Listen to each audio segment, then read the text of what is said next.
En esta otra imagen vemos a Ángela Bachiller, que es la primera concejal con síndrome de Down en España.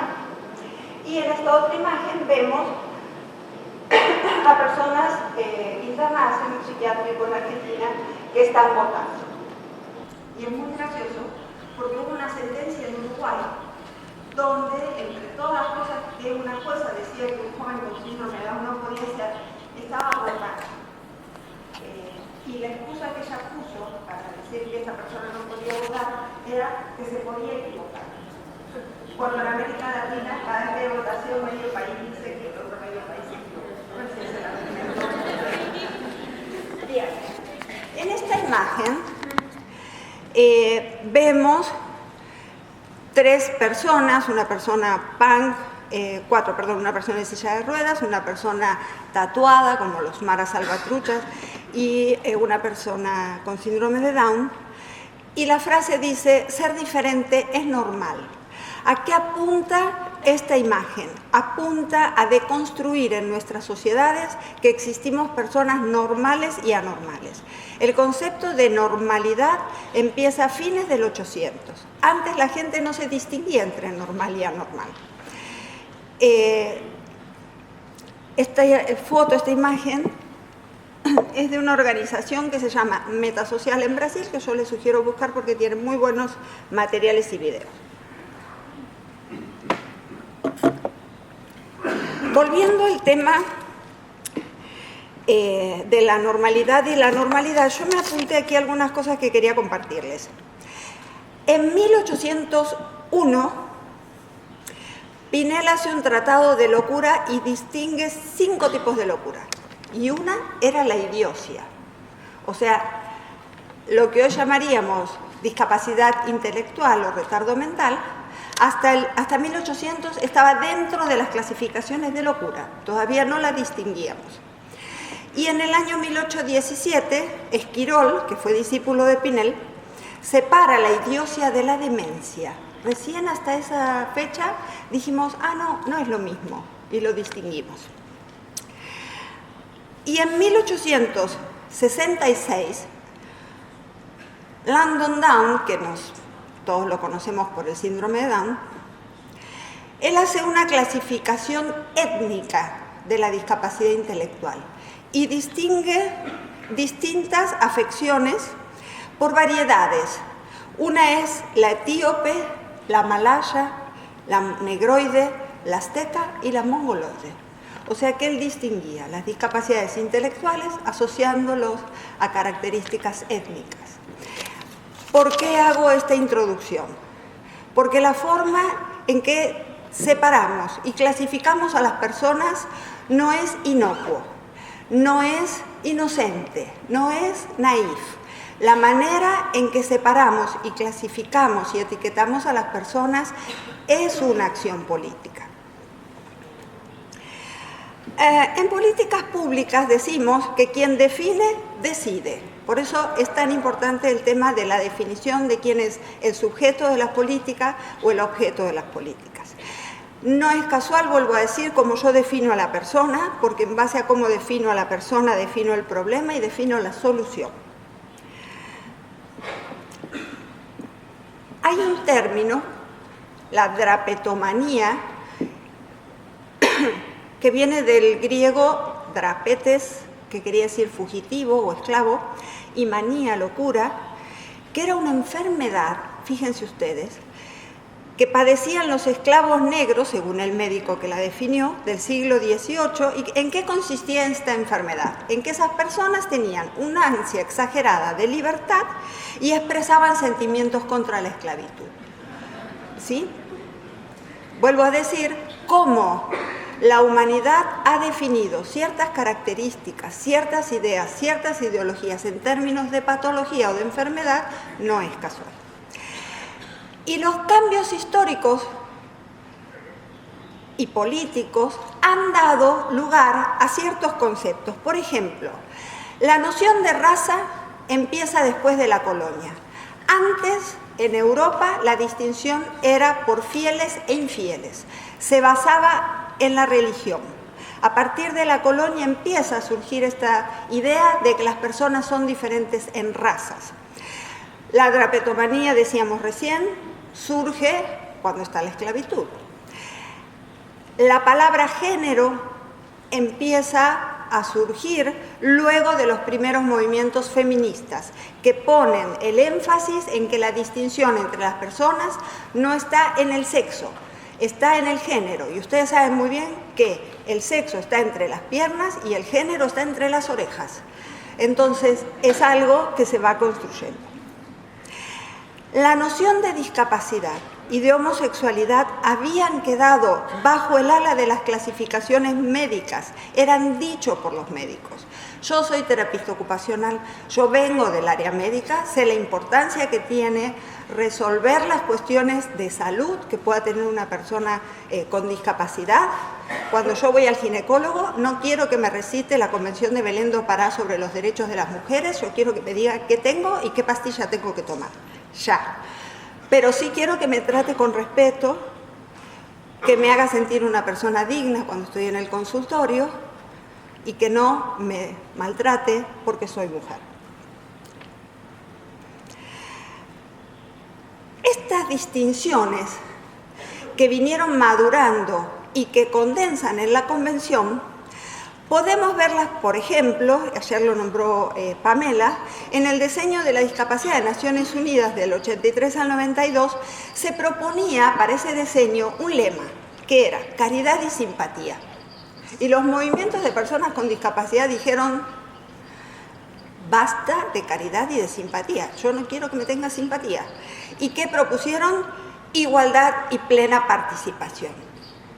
Y eso marca una diferencia de cómo la persona con discapacidad se posiciona como un actor político que la va a pelear en el campo. Cuando hablamos de cambio de paradigma de la discapacidad, en el campo social, decimos que ha habido un cambio del modelo médico al modelo social y al paradigma de derechos. ¿Cuál es el grave problema con los paradigmas? Que no se suplantan, que cuando aparece un nuevo paradigma no suplanta al anterior, que separa también ese paradigma en el campo, empuja, en pelea con los otros paradigmas.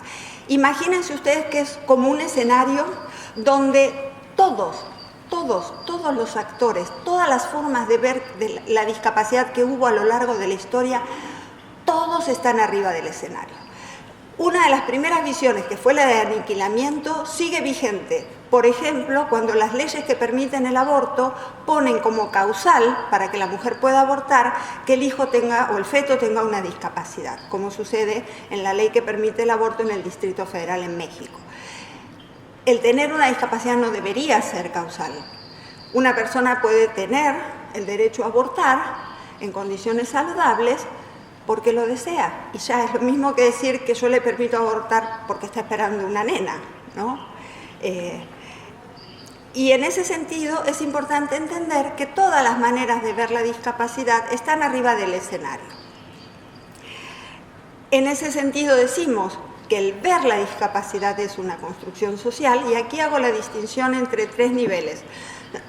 Entre el nivel de la condición de discapacidad de la persona, que es innegable, es lo mismo que yo diga que no soy argentina o que no soy mujer. Yo nací mujer y nací en Argentina, tengo esa condición.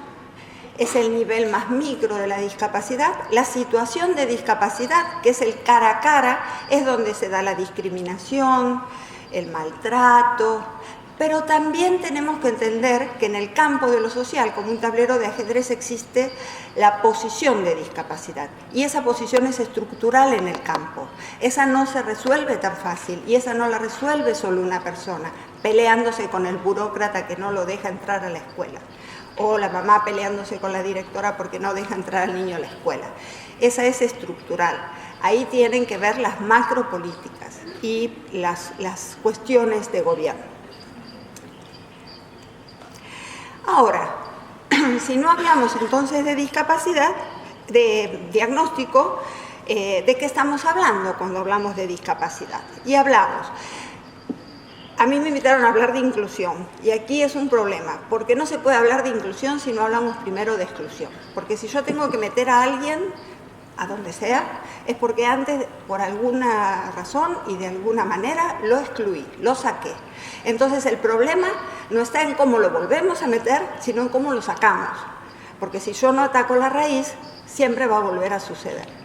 Entonces, cuando hablo de discapacidad desde una perspectiva social y sociológica, hablo de procesos de exclusión, de estigma, de estereotipos. Por eso les mostraba qué profesión no puede tener un fotógrafo. ¿Sabe? Sí, puede ser ciego, porque los estereotipos hay que romperlos. Hablamos de prejuicios, de barreras sociales, de procesos de desacreditación de la persona, de etiquetamiento, de exclusión, de segregación y de sometimiento. Ahora, ¿de qué hablamos entonces cuando hablamos de este proceso de exclusión-inclusión? Hablamos de problemas y de procesos interrelacionados y de lo que se llama el que es incluido como excluido. El excluido no es que no está en el tablero de ajedrez, está en el juego social, está incluido como excluido, está incluido en una posición de sometimiento, de desventaja y de no tener el poder para decidir, pero está en el campo, no está fuera. Y hay un sociólogo, filósofo francés, Robert Castel, que tiene una explicación para estas zonas. Él lo maneja como si fuera un abanico con distintas zonas, una zona de cohesión social, de sociedades altamente cohesionadas, solidarias, una zona de inclusión, donde las distintas personas están dentro del juego de la dinámica social, personas que quedan en zonas de vulnerabilidad, personas que quedan en zonas de exclusión y personas que quedan en zonas de desafiliación, que están totalmente excluidas de las estructuras sociales dadoras de sentido. El caso más claro son las personas que viven en situación de calle. No tienen relación con el mundo de trabajo, con el mundo de la familia, con sistemas educativos, están desafiliados de nuestra sociedad.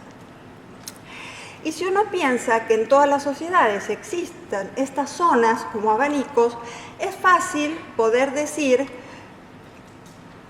que las personas con discapacidad, de manera mucho más recurrente, por su condición, son puestas y expuestas a situaciones de exclusión y de vulnerabilidad social. Y cuando hablamos de discapacidad, y vamos acercándonos al tema, hablamos también de apoyos. Como veíamos ayer, los apoyos que necesita una persona para ser independiente en su vida a partir de la Convención son parte de sus derechos, son un derecho. Hablamos de apoyos, hablamos de diseño universal, de igualdad, de no discriminación, de derechos, hablamos de equiparación de oportunidades, de respeto a la diferencia como parte de la diversidad humana. La humanidad no es una norma. No podemos decir que los que están dentro de este monte más alto de la campana de Gauss son los que están bien y los que están en las puntas somos los que estamos mal. Y acercándonos más todavía al tema de apoyo en la toma de decisiones, yo les sugiero hacer un juego. Estas cifras son un poco viejas porque esto lo hice hace como un año, pero hagan el juego de buscar en internet, porque el otro día lo hicimos y hay muchos más. Si ustedes buscan en internet, en Google, apoyo en la toma de decisiones, les van a salir millones, más de 6 millones ahorita, de páginas. Si ustedes ponen apoyo en la toma de decisiones más empresas, les van a salir ahorita como 5 millones. ¿Por qué? Porque hay una estrategia empresarial que se llama apoyo en la toma de decisiones. Porque todo el mundo admite en el mundo empresario que el director de una compañía que gana miles de millones de dólares al año, para tomar una decisión empresarial necesita un sistema de apoyo para ayudarlo a tomar una decisión empresarial. Y nadie lo cuestiona. Nadie dice, este señor está mal porque necesita un sistema de apoyo para tomar decisiones. Ahora, si ustedes ponen apoyo en la toma de decisiones más discapacidad, no les aparecen ni 1.000.000 de páginas. En el mundo empresarial está legitimado que una persona necesita, y la persona que dirige la compañía, necesita apoyo para tomar sus decisiones. Hacia las personas con discapacidad no está tan legitimado. Si necesita apoyo no está bien, está mal. Entonces que no tome decisiones. Esa sería la lógica. Y el planteo es por qué lo aceptamos con uno y está legitimado y por qué en el campo de la discapacidad eso es algo que todavía se cuestiona. Y en cuanto a apoyos, hay una definición de los apoyos que está en el manual de retardo mental de lo que era la Asociación de Retardo Mental Americana, que a mí me parece, como terapista ocupacional, lo veo muy funcional para llevarlo del campo de la persona al campo social. Ellos hacen una definición, que son los apoyos, cuáles son las fuentes y naturaleza de los apoyos, cuáles son los objetivos, para qué los queremos y las intensidades. Y a mí me parece, sobre todo para la gente que está aquí, que es del área jurídica, legal, para las personas de sociedad civil, que la pueden pelear cuando tengan que definir y desarrollar leyes, me parece muy valioso poder pensar este esquema que está desarrollado para que la persona lleve una vida independiente en el día a día, en lo cotidiano, poder llevarlo también o pensarlo también para el apoyo en la toma de decisiones y el ejercicio de la capacidad jurídica. Dice esta bibliografía que los apoyos son recursos o estrategias que requieren las personas para mejorar su independencia, su productividad, su integración a la comunidad y su calidad de vida. ¿Cuáles son las fuentes? ¿Dónde los vamos a buscar? Los apoyos pueden ser tecnológicos, técnicos, personales, familiares, profesionales. Puede ser la propia persona, lo decía Pamela ayer, la expresión de la voluntad anticipada. Puede ser de agencias, hay países donde ya existen agencias que brindan el apoyo, en América Latina esto todavía no, o proveedores de servicios. ¿Cuáles son los objetivos? ¿Para qué función se usan? Se pueden usar para la amistad, para la planeación financiera, la asistencia para empleados, el apoyo de la conducta, la asistencia de planta en un trabajo, por ejemplo, el acceso a la comunidad, la atención a la salud o la instrucción o la educación. Y me pregunto, ¿podemos pensar con un esquema similar un sistema de apoyo en la toma de decisiones para el goce y el ejercicio de la capacidad jurídica? Ustedes saben que no es lo mismo goce y ejercicio. Ese, como decía Pamela, fue un artículo muy discutido y lo que se decía, sí, tienen la capacidad de goce, pero no de ejercicio. O sea, les decimos que sí pueden tomar decisiones, pero no lo pueden ejercer. Y fue una reserva que en ese tenor puso México al artículo 12 que luego retiró. Entonces, la idea es que la persona pueda hacer las dos cosas, gozar y ejercer el derecho. Y aquí está lo interesante. En esta definición y estos conceptos referidos a los apoyos, lo que dice la asociación es que los apoyos pueden tener diferentes intensidades, altas o bajas, dependiendo de la temporalidad. Intermitentes cuando los apoyos cuando son necesarios, no los va a necesitar siempre, para ciertas cosas necesitar apoyos. Limitados cuando tienen una consistencia un poco más larga en el tiempo, no son intermitentes, pero tampoco son de larga duración. Extensos implican una intervención regular, por ejemplo, diariamente necesita apoyo para tal cosa, o generalizados cuando necesitan una elevada intensidad, cuando los va a necesitar en muchos ámbitos de la vida y durante mucho tiempo. Alguien podría pensar en el ejemplo de Stephen Hawking, ¿no? Una persona, un astrofísico, que es profesor en la universidad, pero que necesita un tablero de comunicación, una silla de rueda eléctrica y asistencia personal las 24 horas del día, los 7 días de la semana. Eso no quiere decir que no sea independiente. Quiere decir que necesita apoyo para ser independiente. Y hablando de dependencia e independencia, yo quise poner en esta gráfica esta idea de que así como tenemos que deconstruir la noción de que hay personas normales y anormales, también tenemos que deconstruir la idea de que hay dos polos, las personas que son dependientes y las personas que son independientes. Perdón, pero todos vivimos en interdependencia. Si me voy a casar, me voy a comprar un auto, me voy a mudar de país, llamo a una amiga, llamo a un hermano y le digo, ¿sabes que estoy pensando tal cosa? Y uno toma las decisiones en interdependencia. No vivimos como islas. A veces tomo decisiones sin consultar, pero a veces las consulto. Las más de las veces nosotros hacemos o buscamos un sistema de personas, de afectos, con quienes poder compartir nuestras dudas. O busco en internet, me convendrá irme de vacaciones a tal lado o a tal otro. Nadie vive en total dependencia ni en total independencia. Y entonces, ¿qué cambio propone aquí la Convención? De la idea de la total dependencia que legitima un sistema de sustitución en la toma de decisiones, le pongo un tutor y que le decida la vida de aquí para adelante, a un sistema de apoyos para la toma de decisiones. No le sustituyo la toma de decisiones, se la apoyo, le doy un esquema de elementos que le puedan facilitar a la persona tomar sus decisiones. En el sistema de sustitución, que es la interdicción, la tutela y la curatela, la variable para negarle el ejercicio y el goce de la capacidad jurídica, la variable es el diagnóstico. Si tiene discapacidad psicosocial o intelectual, no puede tomar decisiones. Es dependiente.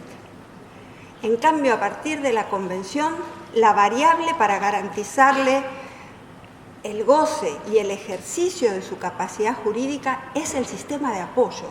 Y yo no puedo decir, es que hasta que yo le pueda hacer a usted un sistema de apoyo, mejor siga siendo dependiente y le pongo un tutor. Esta idea de que estoy de acuerdo con la inclusión, pero hasta que estén dadas las condiciones, como decía la directora de inclusión educativa de mi provincia.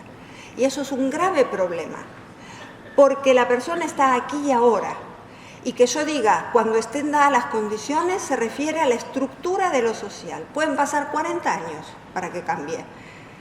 Y la persona hoy quiere tomar sus decisiones, hoy quiere decidir su vida. Entonces, repito, en el sistema de apoyo para la toma de decisiones, la variable es poder diseñarle a esta persona ese sistema.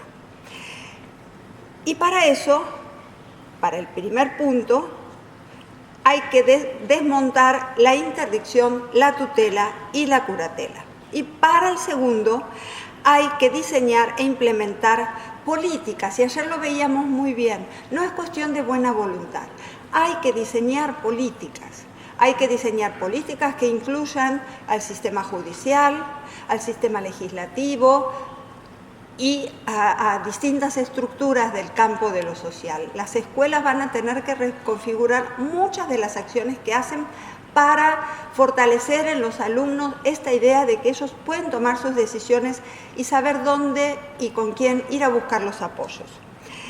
El primer esquema viene de una visión médica de la discapacidad y el segundo esquema viene de una visión social y de derechos.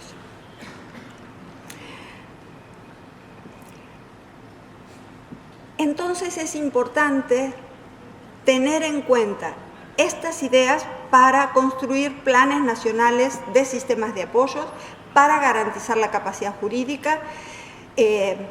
¿Por qué? Porque la interdicción, la tutela y la curatela serían como un chaleco de fuerza. El chaleco de fuerza, ustedes entran a un manicomio y es unitalla, el mismo para cualquiera. Y un sistema de apoyo en la toma de decisiones es como un traje a la medida. Yo tengo que ver en qué, para qué y cuándo y dónde esta persona necesita apoyo. Es muchísimo más trabajo, porque para cada quien tengo que diseñarlo y para cada quien tengo que revisar periódicamente. Es como un menú a la carta, yo elijo lo que quiero comer, o como un menú fijo, todo el mundo come lo mismo. Sería la misma idea de las cuestiones cotidianas llevados al campo de lo jurídico. Uno está centrado en la persona, en cuáles son sus habilidades, sus capacidades, sus necesidades, sus intereses, su etapa del ciclo vital y considerando también el contexto social, familiar, económico y cultural. Para eso hay que reformular, decíamos antes, el campo jurídico, legal y social. Debe haber políticas para garantizar los sistemas de apoyo en las tomas de decisiones y veíamos muy bien ayer que en el tema de las políticas el presupuesto no es un tema menor. Que si una política se diseña sin asignarle presupuesto es como escribir una carta a Papá Noel, a ver si me lo trae. Pero una política tiene que ya tener asignado el presupuesto. Y aquí es importante considerar las distintas etapas de las políticas. Una es el diagnóstico, ¿qué está mal? ¿Qué está mal para quién? ¿Y cuál creo yo que es la solución? La otra es el diseño, me siento y diseño la política. La otra es la implementación, el monitoreo, la evaluación. ¿Qué sucede generalmente en América Latina? Generalmente en América Latina las personas con discapacidad y sus organizaciones son convocadas por las áreas de gobierno cuando ya tienen las propuestas de políticas diseñadas. Dos prácticas muy recurrentes en todos los países de América Latina es, y no solo en el tema de discapacidad, sino en otros movimientos sociales también, la cooptación de líderes, se dan puestos públicos y entonces ya se los acalla, y se convoca a las organizaciones de sociedad civil para legitimar políticas que ya están diseñadas. No se convoca a la sociedad civil, al movimiento, a las personas desde el momento del diagnóstico. Venga usted y diga conmigo, ¿qué está mal? ¿Para quién lo vamos a hacer? ¿Cómo lo vamos a hacer? Desde ahí es de donde tenemos que estar participando, no solo sociedad civil, sino también la academia, todos los actores políticos. Otra condición, si queremos hacer esta reformulación del campo, sería la formación de profesionales.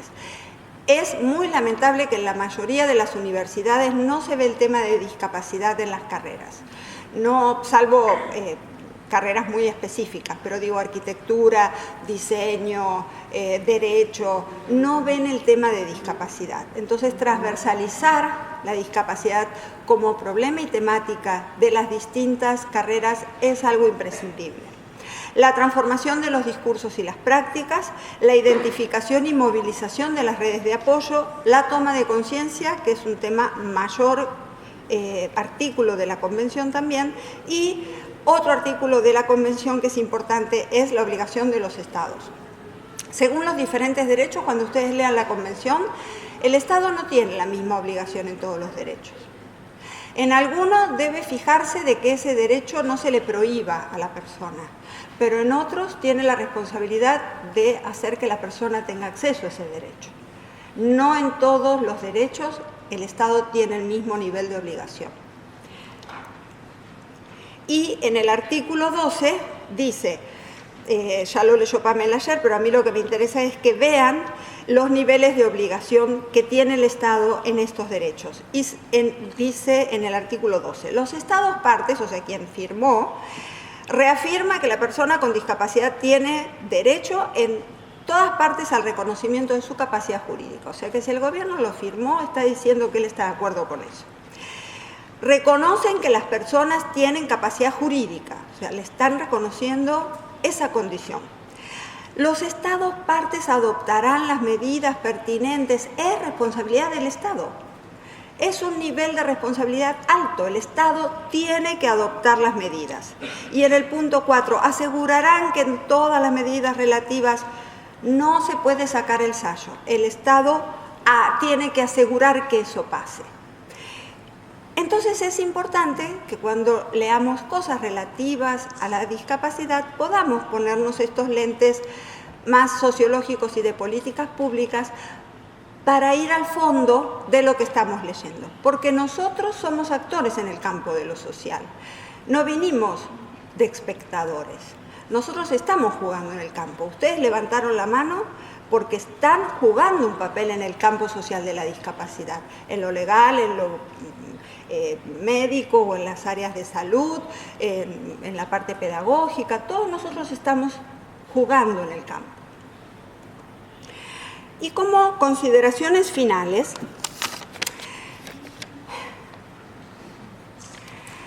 me pregunto si es posible, válido y legítimo hablar de prácticas de inclusión en sistemas sociales excluyentes.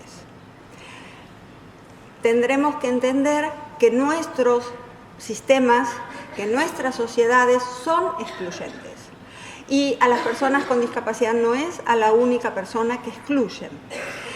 Las acciones de convocatorias, lo que les decía antes, legitimadoras, ¿no? Esto que el gobierno nos convoca para legitimar cosas que ya son decisiones tomadas. Entender que ha habido gente que desde hace mucho tiempo igual se preguntó ¿para qué están esos muros? ¿Para qué están los muros que dividen a los locos de los cuerdos, a los anormales de los normales?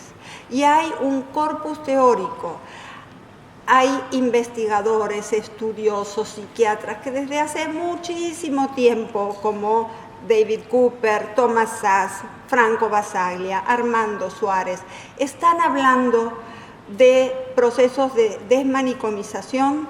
Hay experiencias en la provincia de Río Negro de casas de medio camino para que las personas que estuvieron internadas durante un largo tiempo en psiquiátricos puedan hacer este proceso de vivir en espacios no institucionalizados hasta poder vivir incluidos en la comunidad como cualquiera de nosotros. Y hay también experiencias en varios países de otro tipo de respuestas a las crisis que puedan tener las personas con discapacidad psicosocial. Por ejemplo, hay departamentos que se manejan en lo que se llama apoyo entre pares, donde personas que ya salieron de momentos agudos de enfermedad mental o psicosocial, trabajan dando contención a personas que están en crisis.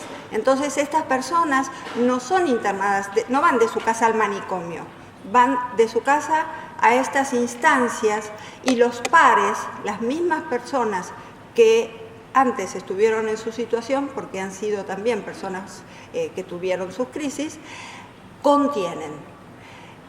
Y esos pares son profesionales formados. Otra instancia que, por ejemplo, todavía no es generalizado en México, es el tema de que haya espacios de atención de salud mental en los hospitales generales. A veces la contención se puede hacer en una instancia de atención sanitaria intermedia. Y para cerrar, me gustaría referirme a un colectivo, a un grupo. Es el único en México, hay 3 en América Latina, que el de México es Colectivo Chucán, que es una palabra náhuatl, que quiere decir lugar donde se dignifica la vida. Es la primera organización en México de personas con discapacidad psicosocial, que hablan y se representan a sí mismas. Porque aquí saben que tenemos que hacer esta distinción, si la organización es de personas con discapacidad, que son ellas mismas las que hablan, o son para personas con discapacidad, que son los papás, los tíos o los presidentes de la organización quienes están hablando. Y Chucán, ustedes pueden buscarlos en internet, tienen unas investigaciones y unos videos magníficos que han hecho sobre la situación de las instituciones psiquiátricas en México. ellos mismos hacen las denuncias y la presentación, por ejemplo, ante la Corte Interamericana de Derechos Humanos de Naciones Unidas.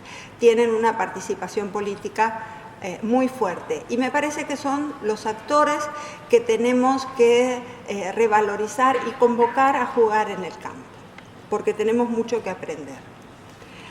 Nada más. Muchas gracias.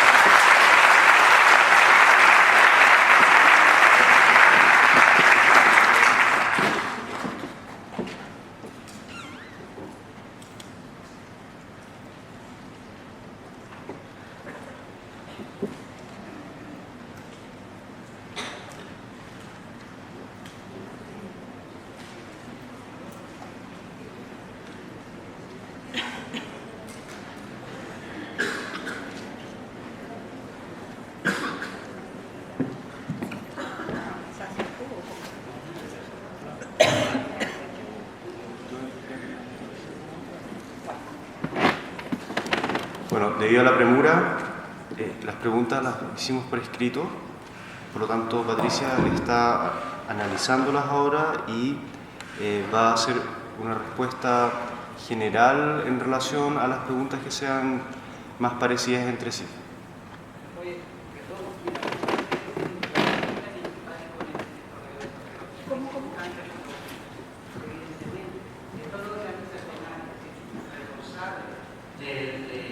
El tema de la discapacidad del Estado chileno, no se puede ir del tema de que hay personas que las viven.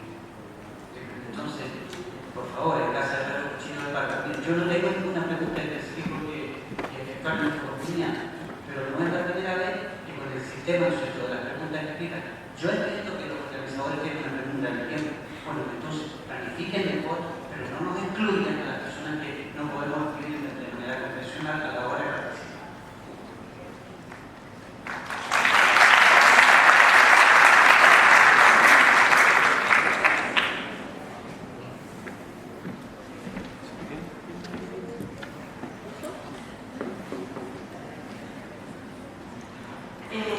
Bien, tengo anotadas aquí algunas preguntas. Una dice, apoyos en personas que no logran expresar su voluntad. Por ejemplo, estado vegetativo persistente. Propuesta de reclusión. De solución. De resolución, perdón. Mira, esos casos extremos son los que siempre se ponen como ejemplo para decir que el sistema de apoyo en la toma de decisiones no sirve. Porque si hay personas que necesitan apoyo, lo veíamos antes, generalizados y permanentes. Yo podría decir que son los ejemplos minoritarios, que la mayoría de las personas con discapacidad no necesitan, porque no están en estado vegetativo, no necesitan ese tipo de apoyos tan extensos y tan generalizados. Una persona que está en estado vegetativo pudo haber dejado en otro esquema que no sea que existe en la mayoría de nuestros países, pudo haber dejado expresado anticipadamente su voluntad, por ejemplo, que sería una de las estrategias. Entonces, me parece que si una persona está en estado vegetativo permanente, no puede expresar su voluntad ni siquiera con el parpadeo del ojo izquierdo, ni puede hacerlo moviendo el dedo meñique, que ninguna de sus manifestaciones corporales expresa un deseo o un interés, bueno, está en estado vegetativo. Pero en ese sentido yo podría pensar que los apoyos son un apoyo para el mantenimiento de la vida hasta que se muera, por ejemplo, si es terminal. Pero no es lo recurrente, no es lo cotidiano, ni es en lo que tenemos que pensar como estereotipo de dependencia absoluta cuando estamos hablando de diseñar un sistema de apoyo de toma de decisiones. ¿Te puedo contestar? Es que yo creo que cuando diseñamos una política para el país, tenemos que considerar también ese pequeño grupo minoritario, porque si no discriminamos. Sí, quizás no fui clara en la exposición. Yo decía, es diseñar, te digo, yo decía, es diseñar los apoyos como si fuera un traje a la medida. Esa persona necesitará un traje a la medida muy particular, que no es ni la intervención, ni la tutela y la tutela para todo el mundo, que no es el chaleco de fuerza para todo el mundo. Es un caso muy particular, existe, y yo no estoy diciendo que no se diseñarán los apoyos para esos casos extremos, digo, no es la generalidad cuando hablamos de discapacidad, no es la mayoría. Luego la otra pregunta dice, ¿hay alguna experiencia en que se haya logrado eliminar por completo la interdicción o los tratamientos involuntarios de personas con enfermedad mental?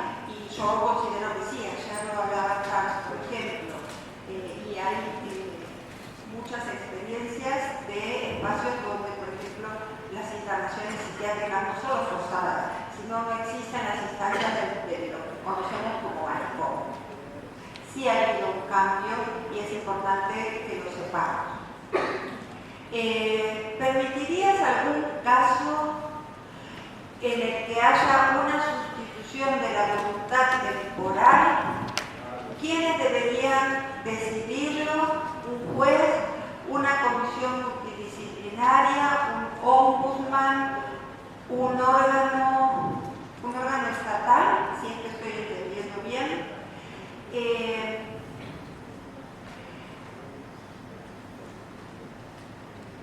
Si estamos hablando de armar un sistema de apoyo en la toma de decisiones y en alguna instancia la persona necesita un apoyo que tenga una naturaleza personal, ¿se acuerdan que decíamos la naturaleza puede ser tecnológico, técnico, personal, puede ser un familiar que apoye para la toma de decisiones en algunos ámbitos? Por ejemplo, ¿puede venderse una casa? Bueno, en el aspecto patrimonial se podría determinar que la persona va a necesitar un apoyo personal para decidir la venta, por ejemplo, de una propiedad. En general, la sustitución en la toma de decisiones apunta a proteger el patrimonio de las personas. No estamos diciendo que no haya que tener salvaguardas o sistemas de apoyo para eso, o determinar quién puede ser este apoyo, particularmente para ese aspecto. En el cuarto, pregunta, ¿cómo es posible conocer y definir el tipo y calidad de apoyo que requiere la persona, teniendo en cuenta su tipo de discapacidad, su entorno? Muy buena pregunta. Y también su propio interés, expectativa, versus nuestra visión de calidad de vida. Por ejemplo, alguna persona que no quisiera o no deseara ejercer sus derechos jurídicos, con quiénes deciden. Bueno, acá me perdí un poco.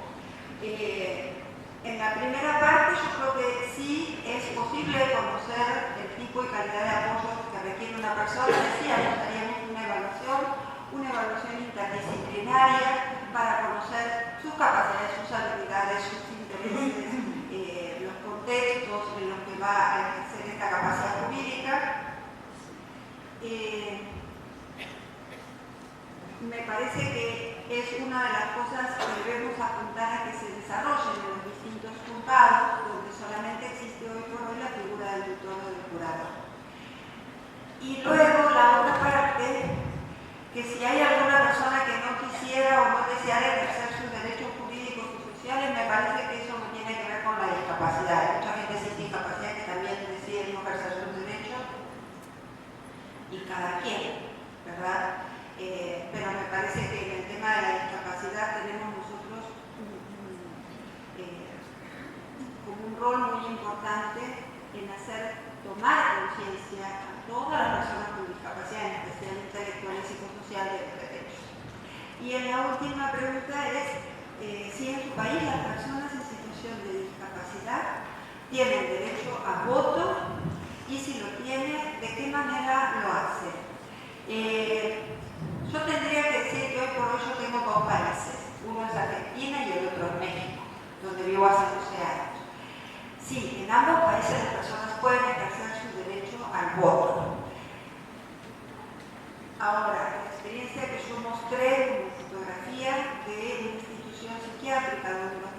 votan, y está la experiencia en el Borda de que los pacientes salieron a votar. Son experiencias muy germinales, son iniciales, no es la generalidad. Y por ejemplo, no conozco que en México las personas de los psiquiátricos voten, pero digo, ya se empezó a romper, a resquebrajar ese muro que decía esto no lo pueden hacer. Entonces, quizás hay alguna experiencia en México que desconozco, pero en Argentina sí las hay.